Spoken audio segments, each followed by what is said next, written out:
ఎప్పుడు పడితే అప్పుడు రకరకాలైనటువంటి పిండి వంటలు ఏమాత్రం కష్టపడకుండా అందుబాటులో వచ్చి వాటి విలువ తెలియకుండా తయారయ్యాం మనం ఇప్పుడు. కానీ పూర్వకాలం అయితే ఏదైనా పిండి వంట చేసుకున్నారంటే అదొక పండగగానే ఉండేది. హ్మ్. అటువంటి వాటిల్లో ఆ పిండి వంటలు కూడా ఆ ఋతువులో వచ్చేటటువంటి వస్తువులతో ఆ సమయంలో ఆరోగ్యానికి అనుకూలంగా ఉండేట్టుగా ఆరోగ్యానికి దోహదపడే పిండి వంటలు చేసేవారు. అట్లాంటి వాటిల్లో బియ్యం వచ్చుంటే కొత్త బియ్యం, కొత్త బెల్లం వస్తుంది. కనుక కొత్త బియ్యం, కొత్త బెల్లం కలిపి అరిసెలు.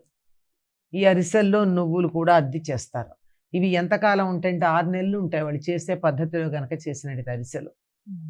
అలా కొత్త బియ్యం, కొత్త బెల్లం ఈ రెండిటితో నువ్వులద్ది అద్దక కూడా చేస్తారు. ఎక్కువగా అద్దడమే లెక్క.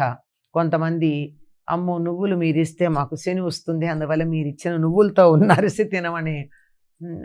లేనిపోని అనవసరమైన భయాలున్న వాళ్ళుంటారు. అందుకని నువ్వులు లేకుండా కొన్ని చేసినా ప్రధానంగా చేసేది అరిసెలు, తర్వాత చక్కిలాలు.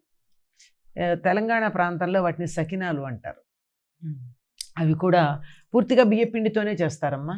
బియ్యపిండి, జీలకర్ర ఏదో వేస్తారు. ఉప్పు అంతకన్నా ఇంకేం ఉండవు.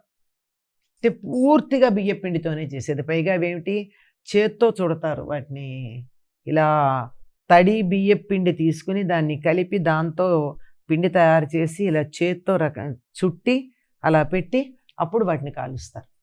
అవి కూడా గుల్లబారి చాలా కాలం ఉంటాయి. పాడవు. ఎక్కువ నూనె పీల్చవు గనక నూనె వాసన కూడా రావు.